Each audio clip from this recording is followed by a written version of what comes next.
മലയാളി കന്യാസ്ത്രീകൾ ഛത്തീസ്ഗഡിൽ അറസ്റ്റിലായി. 3 പെൺകുട്ടികളെ മതപരിവർത്തനം നടത്താൻ ശ്രമിച്ചു എന്നാണ് ആരോപണം. ആരോപണം ഉന്നയിച്ചത് തീവ്ര ഹിന്ദു സംഘടനയായ ബജ്രംഗ് ദളിന്റെ പ്രവർത്തകർ. 3 യുവതികളും അവരുടെ ഒപ്പമുണ്ടായിരുന്ന ഒരാളുടെ സഹോദരനും പ്രായപൂർത്തിയായവരാണ്. പെൺകുട്ടികളെല്ലാം ക്രിസ്ത്യൻ കുടുംബങ്ങളിൽ നിന്നുള്ളവരുമാണ്. പിന്നെങ്ങനെ മതപരിവർത്തനം നടക്കും? ഉത്തരേന്ത്യയിൽ കന്യാസ്ത്രീകളും പുരോഹിതരും ലോഹയും തിരുവസ്ത്രങ്ങളും മാറ്റി സാധാരണ വേഷത്തിൽ സഞ്ചരിക്കാൻ നിർബന്ധിതരാവുകയാണ്. ശരിക്കും പ്രായപൂർത്തിയായവർ മതം തിരഞ്ഞെടുത്താൽ തടയാൻ നിയമമുണ്ടോ? സ്വാഗതം. ഇനി സത്യം പറയട്ടെ.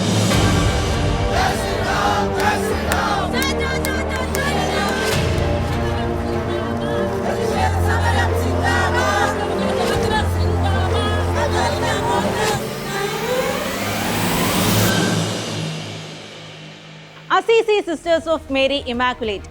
ഈ സന്യാസി സമൂഹത്തിലെ 2 മുതിർന്ന കന്യാസ്ത്രീമാരാണ് അറസ്റ്റിലായത്. സഭയുടെ കീഴിലുള്ള ആഗ്രയിലെ ആശുപത്രിയിൽ ജോലിക്കായാണ് ഛത്തീസ്ഗഡിലെ ദുർഗിൽ നിന്ന് 3 യുവതികളെ കൊണ്ടുപോകാൻ എത്തിയത്. കുട്ടികൾ റെയിൽവേ സ്റ്റേഷനിൽ എത്തിയപ്പോൾ ടിക്കറ്റ് എക്സാമിനർ പ്ലാറ്റ്ഫോം ടിക്കറ്റ് ആവശ്യപ്പെട്ടു. 3 പേരും എടുത്തിരുന്നില്ല. ആ സമയത്താണ് ഇവരുടെ യാത്രയ്ക്കുള്ള ടിക്കറ്റുമായി കന്യാസ്ത്രീകൾ എത്തുന്നത്. ഉടനെ മതപരിവർത്തനം ആരോപിച്ച് ബജ്രംഗ് ദൾ പ്രവർത്തകർ ബഹളം വെക്കുകയായിരുന്നു. നമ്മുടെ ഭരണഘടനയിൽ 25 മുതൽ 30 വരെയുള്ള അനുച്ഛേദങ്ങളാണ് ഏത് മതത്തിലും വിശ്വസിക്കാനുള്ള അവകാശം തരുന്നത്. ഏത് മതാചാരം പിന്തുടരാനും മതം മാറാനുമെല്ലാം പ്രായപൂർത്തിയായവർക്ക് അവകാശമുണ്ട്. മതപരമായ ചടങ്ങുകൾ നടത്താനും മതപ്രചാരണം നടത്താനും വിദ്യാഭ്യാസ ആരോഗ്യ സ്ഥാപനങ്ങൾ നടത്താനുമെല്ലാം സ്വാതന്ത്ര്യം നൽകുന്നതാണ് ഭരണഘടന. സ്വാതന്ത്ര്യത്തിന് മുൻപ് തന്നെ മതസ്വാതന്ത്ര്യത്തിനുള്ള നിയമങ്ങൾ നിരവധി നാട്ടുരാജ്യങ്ങൾ പാസാക്കിയിരുന്നു.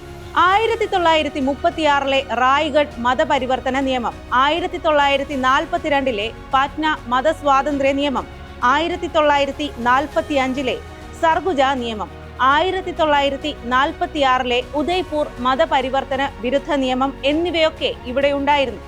മതപരിവർത്തനം തടയാൻ ലക്ഷ്യമിട്ട് 2 തവണ സ്വതന്ത്ര ഇന്ത്യയിൽ നീക്കമുണ്ടായി. 1954 1960 ഈ നിയമങ്ങൾ അവതരിപ്പിച്ചത്. പ്രധാനമായും ക്രിസ്തു മതത്തിലേക്കുള്ള പരിവർത്തനം തടയുന്നതിന് ലക്ഷ്യമിട്ടുള്ളതായിരുന്നു 2 നിയമങ്ങളും. ഇവ രണ്ടും പാസ്സായില്ല. എന്നാൽ ഒഡീഷ, മധ്യപ്രദേശ്, അരുണാചൽ പ്രദേശ് തുടങ്ങിയ സംസ്ഥാനങ്ങൾ മതപരിവർത്തനം നിയന്ത്രിച്ച് നിയമം പാസാക്കി. പിന്നാലെ ഛത്തീസ്ഗഡും തമിഴ്നാടും ഗുജറാത്തും ഹിമാചൽ പ്രദേശും രാജസ്ഥാനുമെല്ലാം നിയമങ്ങൾ പാസാക്കി. ഈ നിയമങ്ങളെല്ലാം ബലം പ്രയോഗിച്ചുള്ള മതപരിവർത്തനം തടയാനുള്ളതായിരുന്നു. സ്വമനസാലെ മതം സ്വീകരിക്കുന്നതിനെ തടഞ്ഞ് നിയമം പാസാക്കാൻ ഒരാൾക്കും കഴിയില്ല. അതുകൊണ്ട് തന്നെ മതപരിവർത്തനത്തിന് എതിരെയുള്ള മുറവിളികളിൽ ബഹുഭൂരിപക്ഷവും വർഗീയ ലക്ഷ്യം വെച്ചുള്ളതാണ്. ഇന്ത്യയിൽ മൊത്തം ക്രിസ്ത്യാനികളിൽ 0.4% മാത്രമാണ് ഹിന്ദുക്കളിൽ നിന്ന് മതം മാറിയത്. 1000 ക്രിസ്ത്യാനികളെ എടുത്താൽ അതിൽ 4 പേർ മാത്രമാണ് ഹിന്ദു മതത്തിൽ പരിവർത്തനം ചെയ്തവർ എന്ന് കാണാം. എന്നാൽ ഹിന്ദുക്കളിൽ 0.8% മറ്റ് മതങ്ങളിൽ നിന്ന് പരിവർത്തനം ചെയ്തു വന്നവരാണ്. 1000-ൽ 8 പേർ മറ്റു മതങ്ങളിൽ നിന്ന് വന്നു എന്നർത്ഥം. ഭരണഘടനയുടെ 295A, 298 എന്നീ വകുപ്പുകൾ അനുസരിച്ച് ബലപ്രയോഗത്തിലൂടെയുള്ള മതപരിവർത്തനം മാത്രമാണ് കുറ്റകരമാകുന്നത്. മറ്റുള്ളവരുടെ മതവികാരങ്ങളെ മനഃപൂർവ്വം വ്രണപ്പെടുത്തിയാലും ഇതനുസരിച്ച് കുറ്റകരമാണ്. 3 വർഷം വരെ തടവും പിഴയും ശിക്ഷ കിട്ടാവുന്ന കുറ്റമാണിത്. ഇനി മതപരിവർത്തനം നടത്തിയത് പ്രായപൂർത്തിയാകാത്തവരെയോ സ്ത്രീകളെയോ SC/ST വിഭാഗത്തിൽ ഉൾപ്പെട്ടവരെയോ ആണെങ്കിൽ കൂടിയ ശിക്ഷ കിട്ടാം. അതുപോലും നിർബന്ധപൂർവം മതം മാറ്റിയതാണെന്ന് തെളിയിക്കപ്പെടുന്ന കേസുകളിൽ മാത്രമാണ് ശിക്ഷിക്കാൻ കഴിയുക. വിഷയത്തിൽ 1977 സുപ്രീം കോടതിയുടെ ഭരണഘടനാ ബെഞ്ച് ഒരു വ്യക്തത വരുത്തി. ഏതു മതത്തിലും വിശ്വസിക്കാനുള്ള സ്വാതന്ത്ര്യം മറ്റൊരാളെ പരിവർത്തനം ചെയ്യാൻ അനുവാദം തരുന്നില്ല എന്നായിരുന്നു ആ വിധി. സമ്മർദ്ദം ചെലുത്തിയുള്ള മതപരിവർത്തനം ഏതു വിശ്വാസവും സ്വീകരിക്കാനുള്ള സ്വാതന്ത്ര്യത്തിന് വിരുദ്ധമാണെന്നും കോടതി വിധിച്ചു.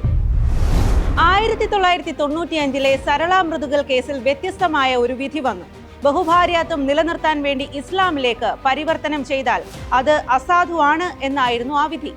1978 all India freedom of religion bill പാർലമെന്റിൽ അവതരിപ്പിച്ചെങ്കിലും അത് ചർച്ച ചെയ്യുക പോലും ഉണ്ടായില്ല.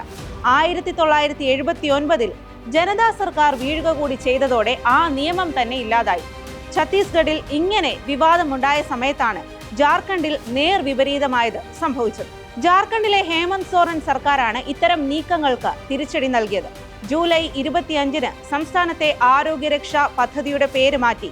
മുൻ BJP സർക്കാർ വാജ്പേയിയുടെ പേരിൽ അടൽ മൊഹല്ല ക്ലിനിക്കുകൾ ആരംഭിച്ചെങ്കിൽ അവയുടെ എല്ലാം പേരുകൾ ഹേമന്ത് സോറൻ മാറ്റി. അവ ഇനി മദർ തെരേസ ക്ലിനിക്കുകൾ എന്നാകും അറിയപ്പെടുക. ഈ നീക്കത്തെ മതപരിവർത്തനത്തിനുള്ള ശ്രമം എന്നായിരുന്നു BJP വിശേഷിപ്പിച്ചത്. മതപരിവർത്തന ആരോപണം ഇന്ത്യയിൽ ഉയരാൻ തുടങ്ങിയത് ഇന്നോ ഇന്നലെയോ അല്ല. 10-ാം നൂറ്റാണ്ട് മുതൽ തന്നെ ഏറിയും കുറഞ്ഞുമുണ്ട്. വാസ്കോഡ ഗാമയുടെ വരവിന് പിന്നാലെ ആദ്യം പോർച്ചുഗീസുകാർ ഈ ആരോപണം നേരിട്ടു. പിന്നീട് ഫ്രഞ്ചുകാരും ബ്രിട്ടീഷുകാരുമെല്ലാം മതപരിവർത്തന ആരോപണം നേരിട്ടവരാണ്. രാജ്യത്ത് മിഷണറി പ്രവർത്തനം എന്തും സംഘർഷഭരിതമായിരുന്നു. മിഷണറിമാരെയും ഒപ്പമുള്ളവരെയും ചുട്ടുകൊന്നതിന് തന്നെ രാജ്യം സാക്ഷിയായിട്ടുണ്ട്. രാജസ്ഥാൻ നിയമസഭയാണ് സമീപകാലത്ത് മതപരിവർത്തനത്തിനെതിരായ ബില്ല് അവതരിപ്പിച്ചത്. നിയമവിരുദ്ധമായ മതപരിവർത്തനം തടയൽ ബിൽ എന്നാണ് പേര്. ലവ് ജിഹാദ് തടയാൻ എന്ന പേരിലാണ് ബില്ല് രാജസ്ഥാൻ നിയമസഭയിലെത്തിയത്. വിവാഹം നടത്താനായി മതപരിവർത്തനം നടത്തുന്നത് തടയാനുള്ള വ്യവസ്ഥയോടെയാണ് ബിൽ അവതരിപ്പിച്ചിരിക്കുന്നത്. വിവാഹത്തിനായി ഭർത്താവിന്റെ മതത്തിലേക്ക് മാറുന്നതിനും ഭാര്യയുടെ മതത്തിലേക്ക് മാറുന്നതും വിലക്കിയാണ് ബില്ല്. അങ്ങനെ ഒരു ബില്ല് നിലനിൽക്കുമോ എന്ന് ഇനിയും അറിയാനിരിക്കുന്നതേയുള്ളൂ. കാരണം പ്രായപൂർത്തിയായ ഏതൊരാൾക്കും ഏത് മതം തെരഞ്ഞെടുക്കാനും ഏതൊരാളെ വിവാഹം കഴിക്കാനും ഭരണഘടന അവകാശം നൽകുന്നുണ്ട്. ഹാദിയ കേസിലൊക്കെ ആ വിധിയാണ് സുപ്രീം കോടതി ഉയർത്തിപ്പിടിച്ചത്. മതപരിവർത്തനവും ഏത് മതത്തിൽപ്പെട്ടയാളെ വിവാഹം കഴിക്കുന്നതും തടയാൻ ഭരണഘടനാപരമായി സാധിക്കില്ല. ഇത്രയും മത പോലീസുള്ള നാട്ടിൽ ബലമായുള്ള മതപരിവർത്തനവും സാധിക്കില്ല. പിന്നെ ഈ മതപരിവർത്തനത്തിന്റെ പേരിൽ നടക്കുന്നതൊക്കെ നാടകങ്ങളാണ്. ഇതര മതങ്ങളെ ഭയപ്പെടുത്തി നിർത്താനുള്ള നീക്കങ്ങൾ എന്നതിനപ്പുറം അവയ്ക്കൊന്നും ഭരണഘടനാപരമായി പരിരക്ഷയില്ല. നമസ്കാരം.